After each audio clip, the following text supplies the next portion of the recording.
जो धनुष है वो गरुआ तो होता है लेकिन टूटता नहीं है, क्योंकि अहंकार को तोड़ने का इलाज ये प्यारे एक ही इलाज है। अहंकार का मतलब अपने को अहम शून्य बना दो और अपना अहंकार उनके चरणों में चढ़ा दो, तो निश्चित तौर पर अहंकार टूट जाएगा। तो किसने तोड़ दिया? गुरु ही प्रणाम मन ही मन। जब अपना अभिमान ना रहे, अभिमान रहे तो गुरुजनों का रहे, अपने देश का अभिमान रहे, अपने महापुरुषों का अभिमान रहे, लेकिन अपने आप पर अभिमान हो है। इसलिए धनुष नहीं टूटा। नहीं टूटा तो जनक जी रोने लगे। विश्वामित्र जी ने कहा कि अब रोते क्यों रोते हो, क्या बात है? उनको रोना आ रहा है। किस बात के लिए? हमारी बेटी कुंवारी रहेगी। नहीं रहेगी? नहीं रहेगी तो क्या करना पड़ेगा?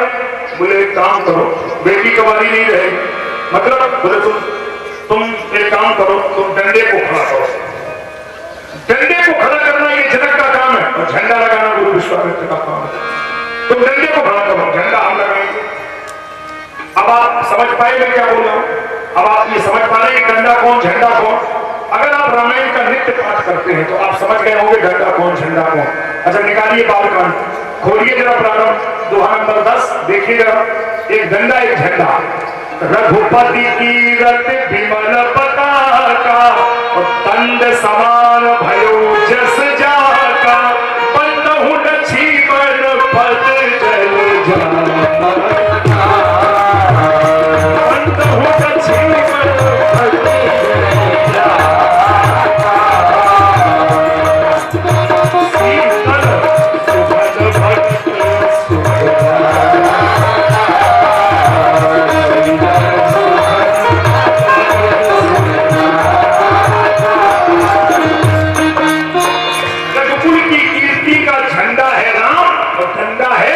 लक्ष्मण तो डंडे को खड़ा करना जनक का काम, झंडा लगाना गुरु विश्वामित्र का काम। तो जनक जी ने एक पल में डंडा खड़ा कर दिया।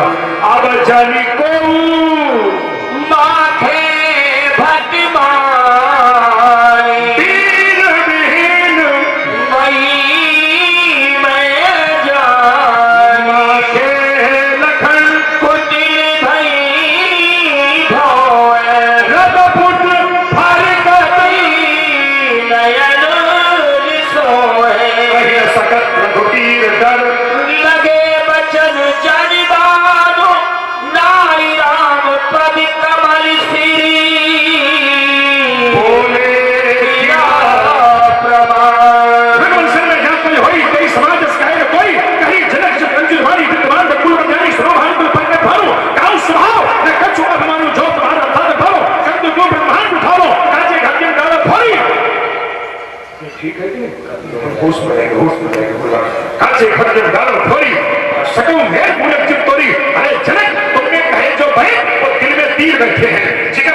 बोले हमारी मर्जी मैंने बोल दिया।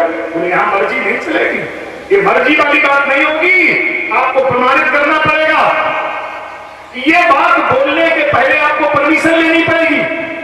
आप भरे समाज में कह रहे कोई वीर नहीं है, आप कैसे बोलेंगे बताइए? जनक जी बोले हम तुमसे सीखेंगे। हाँ, तुम्हें ये बात बोलने का अधिकार है ही नहीं, तुम कैसे कह सकते हो धरती पर कोई वीर नहीं? मतलब लक्ष्मण जी बोले सुनिए, दो आदमी जा रहे थे, एक के सिर पे वजन रखा है, एक आदमी खाली है। खाली वाले से पूछा कितना वजन है? बोला 45 किलो।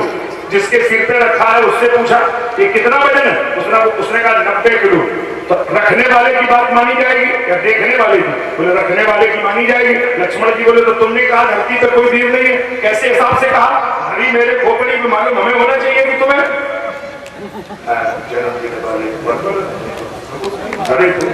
लक्ष्मण जी बोले हम अपनी खोपड़ी के घर में मालूम हमें होना चाहिए पहलवान के जन्म। अब हमसे पूछो वजन कितना? तुम कह रहे कोई वीर ही नहीं, ये तो हमसे पूछिए ना।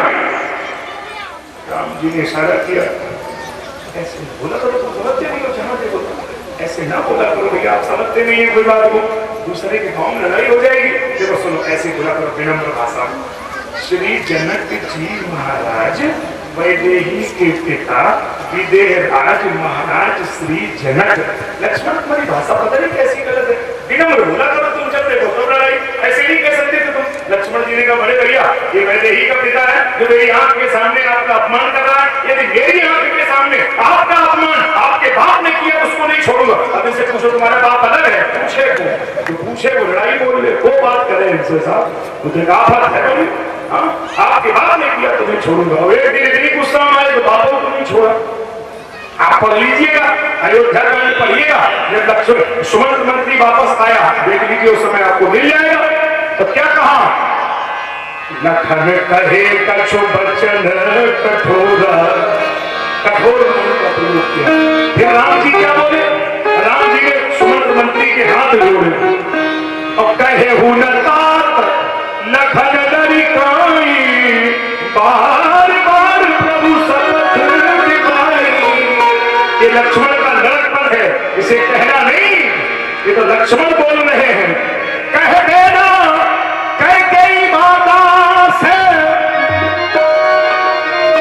अपनी जैसे पूछ रहे हैं कि मुझे क्या कहना है, तो कह देना कि कई माता से वो घी के दिए जलाया करे, तो हम कांटे थे सो निकल गए, निर्भय वह राज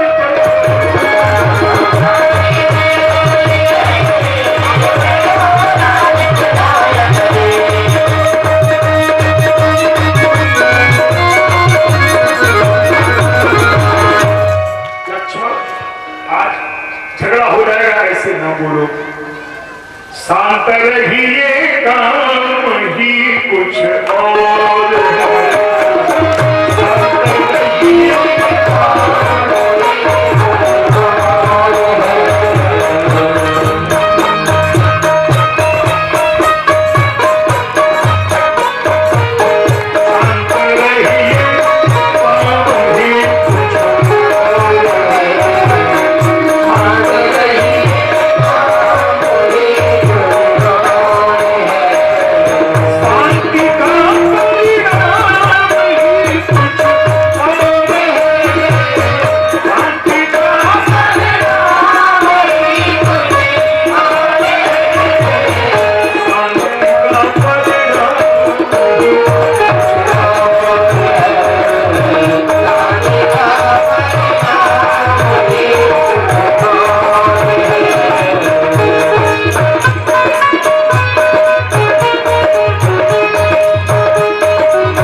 पूछा, राम जी ने कहा कि मैं तोड़ दूं, बोलो। धनुष ने कहा तोड़ दूं। तुम टूटना क्यों चाहते हो, तुम चढ़ना नहीं चाहते हो। धनुष बोला अब हम चढ़ना नहीं चाहते हैं। तो टूटना क्यों चाहते हो, धनुष ने कहा कि मैं जिंदगी भर चढ़ता रहा, लेकिन मैं जब चढ़ता हूँ तो चलता हूँ, और जब चलता हूँ तो किसी न किसी को लगता हूँ, और जब लगता हूँ तो कोई न कोई मरता है, और जब कोई मरता है तो दो परिवार उजड़ जाते हैं। मैं जिंदगी भर चढ़ता रहा, दो परिवारों को तोड़ता रहा, लेकिन सरकार आज हमें तोड़ दीजिए और हमारे टूटने से दो परिवार जुड़ जाएंगे, तो हमारा जुड़ना सार्थक हो जाएगा। तो हमें तोड़ दो, तुम जुड़ जाए, और हम टूटेंगे नहीं, तुम जुड़ोगे नहीं, इसलिए हमें तोड़ दो। तब लेते चढ़ावत लेते देखा, चढ़ाते देखा,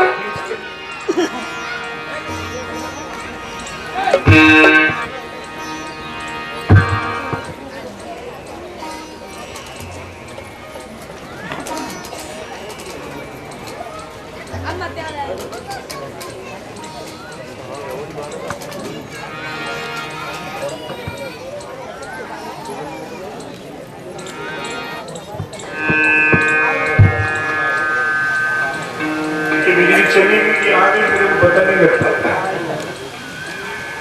आप तो हमारे पास क्या कह रहे थे बोलो? लेट चढ़ावत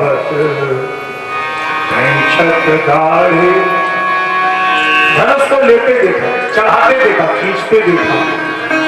फिर एक शब्द आया, काहू न लखा देख सब ढाल।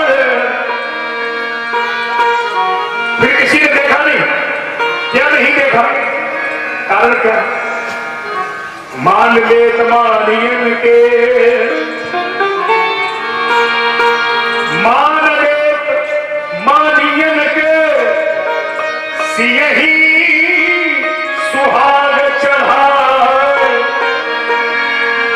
देखिए मैं समझाऊं, पूरी बात समझ में आएगी। धनुष को टूटते सबने देखा, धनुष को उठाते सबने देखा, लेकिन एक घटना है जो कोई देख नहीं पाया। वो क्या है? इस धनुष में महात्मा दधीच की प्राणात्मा है।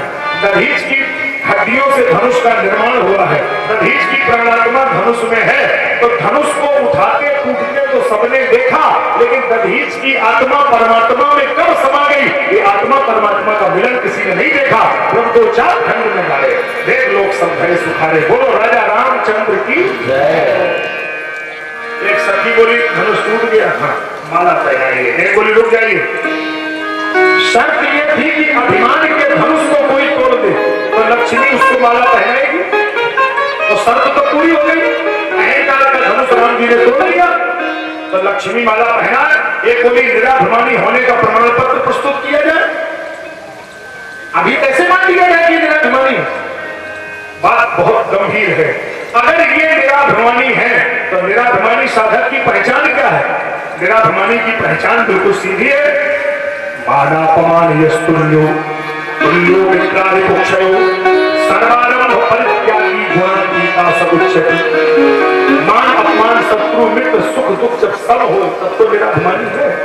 अगर इन्होंने धनुष तोड़ दिया और इन्हें कोई अहंकार नहीं है, निराभिमानी है, तो फिर एक काम करें, ये निराभिमानी होने का प्रमाण दे, मतलब ये झुक जाए, निराभिमानी हो झुक जाए। अब जयमाला स्टेज पे किसी लड़के से कहा जाए कि लड़की का मन पाँव छुओ, तो मेरा अंदाज है घर में आए तो भले मान लो छोले लेकर से वहां तो नहीं खड़ेगा। समझने का बात है, मान लो जैसे हाँ अब घर में तो देखो करना ही पड़ता है। आप लोग तो समझदार हो, तो नहीं करते हो तो कर दिया करो, कोई ऐसी बात नहीं। पत्नी है उसमें क्या बनाएगी है, देखो आप लोग तो समझदार। पत्नी है, कभी कभी ऐसे हाथ जोड़ लिया तो हाँ मुझे थोड़ी पत्नी जो है उसको ये थोड़े आप ऐसे समझा करो, थोड़ा ध्यान रखा करो। एक बच्चा हमारे नजर में है, बहुत पत्नी भागती, उनमें तो पत्नी का आरती करता है दोनों टाइम। हाँ पत्नी में वो तो बड़ा बहुत अच्छा है, पत्नी की दोनों टाइम आरती करता। हाँ ये तो आपको लिख लेना चाहिए, वो दोनों टाइम कहता है जय पत्नी रानी मैया, जय पत्नी रानी आप पलंग पे बैठो अम्मा भरे पानी। जय पत्नी, पत्नी भक्त क्या है उसकी भक्ति है, हाँ पत्नी में हो जाए उसने क्या दिया। आप लोग तो समझदार हैं, ऐसा नहीं करेंगे। लेकिन अब राम जी से का झूठ, राम जी में झूठी एक लड़की को ये बता ये बात ये झुकेगी नहीं। एक बोली तू चुप रहे, ससुराल में बड़े बड़े झुकते हैं, ससुराल में किसी की चलती है ऐसा, बड़े बड़े झुकते हैं। एक बोली कैसे लड़का झुकेगा नहीं। अरे एक महात्मा मेरे से कह रहे थे, झूठी साची भगवान जाने, वो कह रहे थे महाराज जी मैं 20 वर्ष मुर्दा रहा, 20 साल मुर्दा। तो मैंने कहा जिंदा कैसे हो गए तुम? बोले 20 वर्ष मुर्दा रहा और 20 वर्ष बाद हमारी शादी हुई, मैं मंडप के नीचे बैठा था, एक छोटी सी लड़की आई, उसने हमसे कहा जी जा, तो मैं समझा आज तक मर गया था, मैं जिंदा हो गया। इतना प्यारो शब्द है, मैं तुम्हें आज कह ना सकूंगा आपसे साहब, इतना प्यारो लगे। अगर 70 साल वाले तो कहते हो तो उठ के बैठ जाएगा साहब, बहुत ही प्यारो लगे। हाँ तब तो बड़े भाग हो गए जिससे ऐसी कोई कहे। एक सज्जन में से कल पूछ रहे थे महाराज वो शादी की उम्र कल फिर बता देना, यहाँ है कि नहीं सामने बैठे कल पूछ रहे थे कि शादी की उम्र कल फिर बताना।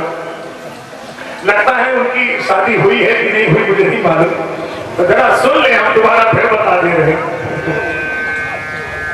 ब्याह को चाह उठे मन में तब 15, 20, 25 लोगी जय, और 30 भये तन 30 भये, 40, 50 पे नाम न लीजे, और काम को बेग उठे मन में तो कर ज्ञान हृदय मन माही रही जय, और जो को 60 बरस पे मन ललचाए तो उतार के जूती कपार, बिना उम्र की शादी नहीं करे भाई। कल मैंने कहा था कि 2-3 बालक इकट्ठे हो गए हैं, अलग अलग हो जाए। भैया माधो इधर आ जाओ, इधर चलो, इधर ऐसे नहीं खड़े हो, उधर उधर चलो, अलग अलग दूर दूर चलो, तो बने बात। हाँ अलग इकट्ठे नहीं होना पड़ेगा। तो मैं कह रहा था राम जी को अच्छा शादी ब्याह बहुत सोच समझ के करने चाहिए। हाँ ये देखो आप लोग बड़ा होशियारी का कर रहे हो, हम लोगों की गलती नहीं है, हम लोग तो बहुत समझाते कोई मानता नहीं है। अब बताओ सब लड़का लड़की दोनों मंडप के नीचे बैठे और हमने 3 बार कहा कहाँ लड़का सुने नहीं, आप फिर देखो सुन लो और आप ध्यान से सुनना। हम लोग 3 बार कहते मंडप के नीचे, ए बेटा लड़की की मांग भरो और बन सिंदूर को डब्बा खोलो और भर दे, समझते ना पंडित का कह रहे। अरे हमने साफ कही कि मांग भरो, तो हमारे कहने का मतलब है कि आज तो मांग में सिंदूर भरो और आज के बाद जिंदगी भर जो मांगे सो भरो, हिम्मत हो तो भरो, न भरे जाओ भरोगे। कोई खेल छोड़ो कि मांग भरो तो रोबत भरोगे, सब मांग भरो मतलब डिमांड है। वो तो आग लाओ, साग लाओ, धुतिया सिलाए लाओ, डल्ला खिलाए लाओ, भूत प्रेत बाधा हो, घर का काम बाधा हो, मांग है भरो। इसलिए होश ही में रहे ना, जिन दिन भरी दे सोचे ही समझ के भरे। राहुल है कि नहीं? हाँ सोच लियो, ऐसे ना करो। तू तो बेचारे जो फंस गए नहीं से पूछो कैसी हो रही साहब आप बड़ी स्थिति खराब है, साथी ऐसे थोड़ी होता है। तो मैं तो आपको समझा रहा हूँ भाई। तो राम जी से का झुक जाओ, राम जी को झुकेंगे नहीं। अब देखो हमारा हाथ में जानकी अम्मा लिए हैं, झुक के बाजा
लक्ष्मण जी ने पूछा ये आपके कौन? अम्मा जी बोली वैसे तो कोई ना थे, लेकिन आज से जे मेरे बर। लक्ष्मण जी ने कहा तो हम तुम्हारे कौन? बोले हमें क्या मालूम। अरे अम्मा जी बोली सीधी बात। लक्ष्मण जी ने कहा जे तुम्हारे बर और हमने दिए बर, हम तुम्हारे देवर। जो बर दे वही तो देवर होता, तो छोटा भाई देवर बोला जाता, देवर है ना। अब जैसी मारा पड़ी राजाओं ने दंगा कर दिया, 10,000 राजा थे, दंगा कर दिया। छड़ा सीकर को हरी बांधो न पालक दो, मारो। और ये राजा गेट पर खड़ा, गेट पर मारो मारो। पूछा यहाँ क्यों खड़े? बोले गड़बड़ होगा, भाग लेंगे। ऐसे बहुत आदमी होते मार मारो मारो। ले छड़ा सीकर को जहां तक गाल बजावन लागे, गाल बजाने यहाँ तो बहुत ठाकुर लोग बैठे ही हैं। देख लो सुन लो भाई, जो ठाकुर लोग बैठे हमारी तरफ देख लो, वो तो बलिहारी हमारी पंडितन की है। शादी वादी कुछ नहीं होती, तो हम लोगों ने जान कराई, ऐसे थोड़ी शादी होती। ये लोग साहब 10,000 राजा थे, दंगा नहीं हो जाता। कहते थे देव छड़ा सीका को है 10,000 राजा एक पंडित यही अवसर सुन सी धन भंगा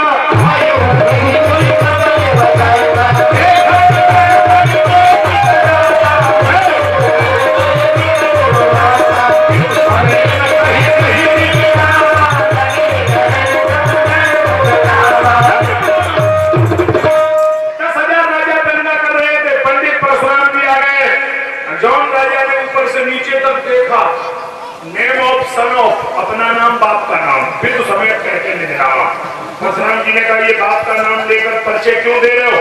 बोले महाराज हो सकता पिताजी जी के जो हाथ से छोड़ दिए मैं वैसे तो पिट लगता है। पंडित जी ने धरा फरसा। पंडित जी ने कहा बुलाइए जनक जी को बुलाओ। अतिरिक्त बोले वचन कठोरा कहूँ चल जनक धनुष के ही तोड़ा।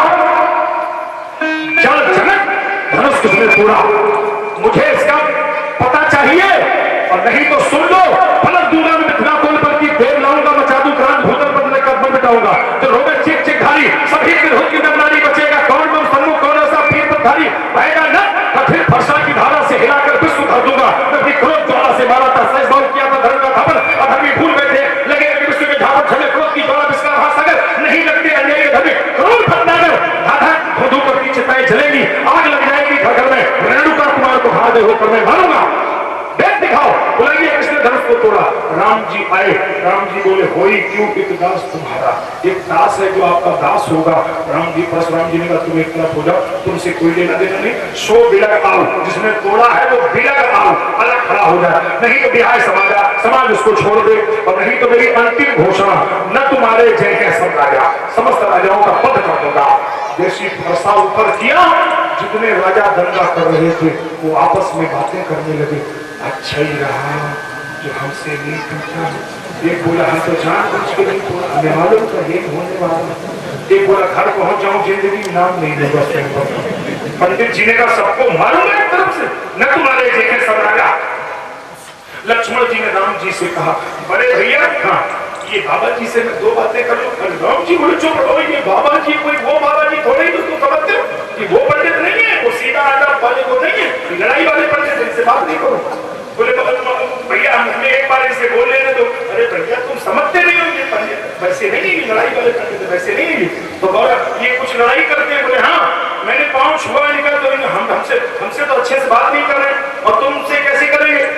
लक्ष्मण जी ने कहा कि आप एक बार हमको मौका दे दो ये ठीक हो जाएंगे। क्यों? बोले जो आदमी हिंदी पढ़ता अंग्रेजी नहीं समझता अंग्रेजी वाला हिंदी नहीं समझता ये जो पढ़े वो आपने पढ़ा नहीं हम ये एक ही स्कूल के पढ़े हम बोले ये ठीक इनकी इलाज चाहिए ना इनको दवा होनी चाहिए ऐसे थोड़ी बोले हाथ जोड़ने वाले पंडित नहीं अभी ठीक हो जाएंगे आपको मौका दो। राम जी ने कहा हो सकता दवा का फर्क पड़ रहा हो। बोलो बोलो बोलो। अब लक्ष्मण जी ने ऐसे किया देखे ना कहा कुछ नहीं केवल ऐसे सुने मोने बचन लखन मुस्काने केवल मुस्कुरा दिया और जैसी लक्ष्मण जी मुस्कुराए पंडित जी को आग लग गई।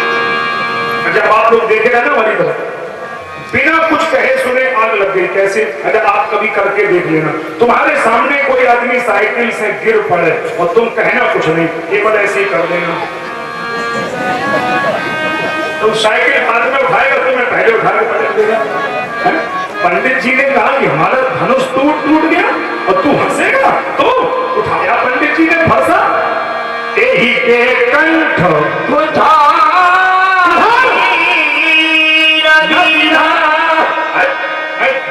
होश में रहिए बिल्कुल गड़बड़ नहीं कर सकते।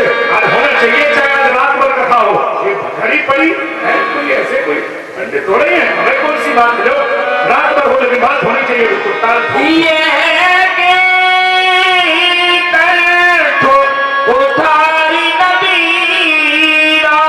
आप लोग घबरा